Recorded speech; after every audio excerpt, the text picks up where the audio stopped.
എല്ലാവരെയും പുതിയ വാർത്തയിലേക്ക് ഞാൻ സ്വാഗതം ചെയ്യുകയാണ്. അങ്ങനെ അവസാനം വി.ഡി. സതീശൻ തന്നെ മുഖ്യമന്ത്രിയായിരിക്കുകയാണ്. ഇതിലൂടെ കേരളത്തിലെ രാഷ്ട്രീയക്കാർ മനസ്സിലാക്കുന്ന ഒരു സന്ദേശം, നേതാക്കളല്ല ജനങ്ങളാണ്, അവരുടെ താല്പര്യങ്ങളാണ് എല്ലാത്തിൻ്റെയും മുന്നിൽ എന്നാണ്. വി.ഡി. സതീശൻ മുഖ്യമന്ത്രിയാവാതിരിക്കാൻ കോൺഗ്രസിൻ്റെ മാത്രം 63 MLA-മാരിൽ 40-ലധികം ആളുകൾ ആഗ്രഹിച്ചിരുന്നു. അതുകൂടാതെ ഹൈക്കമാൻഡും രാഹുൽ ഗാന്ധിയും സോണിയയും പ്രിയങ്കയും എല്ലാം ആഗ്രഹിച്ചിരുന്നു. എന്നിട്ടും വി.ഡി. സതീശനെ തന്നെ മുഖ്യമന്ത്രിയാക്കണമെങ്കിൽ അത് ജനങ്ങളുടെ താല്പര്യത്തെ മാനിച്ചേ നിലനിൽപ്പുള്ളൂ എന്ന കോൺഗ്രസ് നേതൃത്വത്തിൻ്റെ തിരിച്ചറിവ് കൊണ്ട് തന്നെയാണ്. ഇലക്ഷൻ കഴിഞ്ഞാൽ വോട്ടർമാരെ തിരിഞ്ഞു നോക്കാത്ത, അതല്ലെങ്കിൽ അവരുടെ ആവശ്യങ്ങൾക്ക് മുഖം തിരിക്കുന്ന ഒരു രാഷ്ട്രീയ നേതൃത്വത്തെയാണ് പഴയ കാലങ്ങളിൽ നമ്മൾ കണ്ടുകൊണ്ടിരുന്നത്. എന്നാൽ കുറച്ചു കാലമായി ആ അവഗണനയ്ക്ക് വലിയ തോതിൽ മാറ്റമുണ്ടായിട്ടുണ്ട്. ഇന്ന് ഒരു പഞ്ചായത്ത് മെമ്പറിന് പോലും പിടിച്ചു നിൽക്കണമെങ്കിൽ വാർഡിൽ വികസനങ്ങൾ ഉണ്ടാക്കിയേ പറ്റൂ. അങ്ങനെയുള്ളപ്പോൾ മന്ത്രിയും MLA-യും ഒക്കെ ആകുന്നവർ വീണ്ടും വോട്ട് ചോദിച്ച് ജനങ്ങൾക്ക് മുന്നിൽ ചെല്ലണമെന്നുണ്ടെങ്കിൽ അവർ കാര്യമായ വികസനങ്ങൾ നാടിന് ചെയ്തിരിക്കണം. അതല്ലെങ്കിൽ ഇവരെ തല്ലി ഒഴിക്കുകയാവും ഫലം. അതിനർത്ഥം ജനങ്ങൾ സൂക്ഷ്മമായി തങ്ങൾ വിജയിപ്പിച്ച നേതാവിനെ നിരീക്ഷിക്കുന്നു എന്നാണ്. വി.ഡി. സതീശൻ മുഖ്യമന്ത്രിയാവുമ്പോൾ അദ്ദേഹത്തിന് മേൽ ജനങ്ങൾ ഒരുപാട് പ്രതീക്ഷകൾ വെച്ച് പുലർത്തുന്നുണ്ട്. ജനഹിതത്തെ തൃപ്തിപ്പെടുത്തുക എന്ന വലിയ ടാസ്ക്കാണ് ആദ്യം തന്നെ സതീശന് മുന്നിലുള്ളത് എന്നറിയണം. സതീശൻ എപ്പോഴും ഊന്നി പറയുന്നത് കേരളത്തിൻ്റെ മതേതര മൂല്യത്തെ സംരക്ഷിക്കുമെന്നാണ്. അതത്ര എളുപ്പമുള്ള കാര്യമാണെന്ന് തോന്നുന്നില്ല. കാരണം കേരളത്തിൽ മതന്യൂനപക്ഷം എന്നൊരു വിഭാഗമില്ല. ഇവിടെ ഹിന്ദുവും മുസ്ലിമും ക്രിസ്ത്യാനിയും ഏതാണ്ട് തുല്യമായി തന്നെ ഉണ്ട്. ഒരു വിഭാഗത്തെ തൃപ്തിപ്പെടുത്താനോ ആനുകൂല്യങ്ങൾ കൊടുക്കാനോ ഒരു മന്ത്രിസഭയ്ക്കും കഴിയില്ല. ഈ 3 വിഭാഗത്തെയും ഒരേപോലെ പരിഗണിക്കേണ്ടതുണ്ട്. യഥാർത്ഥത്തിൽ വി.ഡി. സതീശൻ ഈ ഒരു വലിയ പരീക്ഷണത്തെ നേരിടാൻ പോവുകയാണ്. ഹൈക്കമാൻഡിന്റെ താല്പര്യം പോലും പരിഗണിക്കപ്പെടാതെ ജനതാല്പര്യത്തെ മാത്രം മുൻനിർത്തിയാണ് സതീശൻ മുഖ്യമന്ത്രി സ്ഥാനം നേടിയെടുത്തത്. അതിന് കാരണം ജനങ്ങൾ വി.ഡി. സതീശൻ തന്നെ വരണം എന്ന നിർബന്ധം ചെലുത്തിയതുകൊണ്ട് മാത്രമാണ്. ഈ ജനങ്ങളെ മതേതര മൂല്യത്തോടെ ഒരേപോലെ നിർത്തുക എന്നത് വലിയ ബുദ്ധിമുട്ട് തന്നെയാണ്. തന്നെയുമല്ല, ഈ മുഖ്യമന്ത്രി സ്ഥാനത്തിന് വേണ്ടി സകല അടവും പയറ്റി തോറ്റ KC വേണുഗോപാലും രമേശ് ചെന്നിത്തലയും വി.ഡി. സതീശനൊപ്പം നടക്കുമ്പോൾ സതീശൻ്റെ ഒരു ചുവട് പോലും പിഴച്ചാൽ അത് അദ്ദേഹത്തിൻ്റെ മുഖ്യമന്ത്രി സ്ഥാനമല്ല, പാർട്ടിയുടെ ഏറ്റവും പിന്നിലേക്കോ പുറത്തേക്കോ പോലും എത്താൻ കാരണമാവും എന്നുള്ളതാണ് വാസ്തവം. രമേശ് ചെന്നിത്തല ഇപ്പോഴേ പിണങ്ങി നടക്കുകയാണ്. ആഭ്യന്തരമന്ത്രി സ്ഥാനം കെട്ടിയേൽപ്പിക്കുന്ന തരത്തിൽ അദ്ദേഹത്തിൻ്റെ മുന്നിൽ വന്നു നിൽക്കുമ്പോഴും ഞാനിതെത്ര കണ്ടതാണെന്ന ഭാവത്തിൽ ചെന്നിത്തല നിൽക്കുന്നത് ഗ്രൂപ്പിസത്തിൻ്റെ ഭാഗമായി പാർട്ടിയിൽ കൂടുതൽ വിലപേശലുകൾ നടത്താനാണെന്നുള്ള കാര്യം വ്യക്തമാണ്.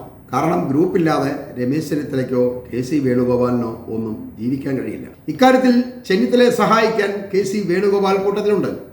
ഈ ആലപ്പുഴ ബെൽറ്റ് സതീശന്റെ ഭരണത്തെ മുഴുവനായി പിടിച്ചെടുക്കാൻ കരുക്കൾ നീക്കുന്നതിൻ്റെ ഭാഗമായിട്ട് രമേശിന്റെ പിണക്കങ്ങളെ നമുക്ക് കാണാവുന്നതാണ്.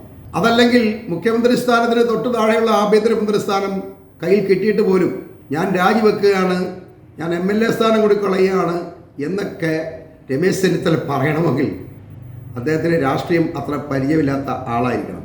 ഇതങ്ങനെയല്ല. 22 വയസ്സ് തൊട്ടേ മന്ത്രിയായ ആളാണ് രമേശ് ചെന്നിത്തല. രാഷ്ട്രീയത്തിലെ എല്ലാ തന്ത്രവും രമേശിൻ്റെ കയ്യിലുണ്ട്. അതുകൊണ്ട് അദ്ദേഹം പല നമ്പറുകൾ ഇറക്കിയെന്നിരിക്കും. അതിലെങ്ങാനും വി.ഡി. സതീശനോ കേരളത്തിലെ കോൺഗ്രസ് നേതൃത്വമൊക്കെ വീണ് പോയി കഴിഞ്ഞാൽ കുടുങ്ങിയത് തന്നെ എന്ന് പറയേണ്ടതുണ്ട്. മുഖ്യമന്ത്രി വി.ഡി. സതീശനും ആഭ്യന്തരം രമേശ് ചെന്നിത്തലയും ആവുമ്പോൾ ഇവിടെ സതീശൻ്റെ മതേതര ജനാധിപത്യമെന്ന ചരട് പൊട്ടാൻ വലിയ താമസമൊന്നുമില്ല എന്നുള്ളതാണ് സത്യം. സതീശൻ സഭയിൽ ലീഗാണ് കേരളം നിയന്ത്രിക്കുക എന്ന പ്രചരണം ആദ്യമേ തന്നെ തുടങ്ങിയത് ഇതിൻ്റെ ഒരു ഭാഗമായിട്ടാണ്. പെരുന്ന നായർ ഗ്രൂപ്പായ NSS ചെന്നിത്തല മുഖ്യമന്ത്രി ആകാത്തതിൽ വലിയ നിരാശയിലാണുള്ളത്. സുകുമാരൻ നായരൊക്കെ ഇരിക്കുന്നത് കണ്ടു കഴിഞ്ഞാൽ ഏതോ വലിയ ആപത്ത് സംഭവിച്ച പോലാണ്. എന്നാൽ UDF ഭരണം വന്നു, രമേശ് ചെന്നിത്തല ആഭ്യന്തരം കൈകാര്യം ചെയ്യും എന്നൊക്കെ അറിയാമായിരുന്നിട്ടും സുകുമാരൻ നായരുടെയൊക്കെ മുഖത്ത് വല്ലാത്ത ഒരു നിരാശയാണുള്ളത്. എന്നാൽ ആഭ്യന്തരം ചെന്നിത്തലയ്ക്ക് കിട്ടുന്നതോടെ കാര്യങ്ങൾ കൂടുതൽ കുളമാക്കാനുള്ള ഒരു അവസരം ഇപ്പോൾ ഈ NSSനും കൂടിയാണ് വന്നു കിട്ടിയിരിക്കുന്നത്.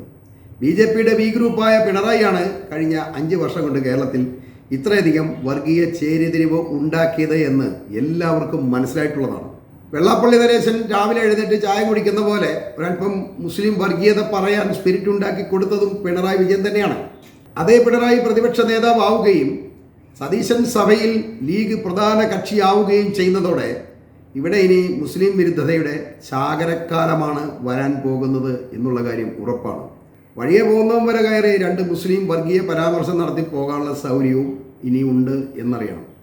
എന്തായാലും വി ഡി സതീശൻ്റെ ഇനിയുള്ള 5 വർഷത്തെ ഭരണകാലം കേരളത്തിൽ അത്ര സുഗമമായി മുന്നോട്ട് പോകും എന്ന കാര്യത്തിൽ ഉറപ്പൊന്നുമില്ല.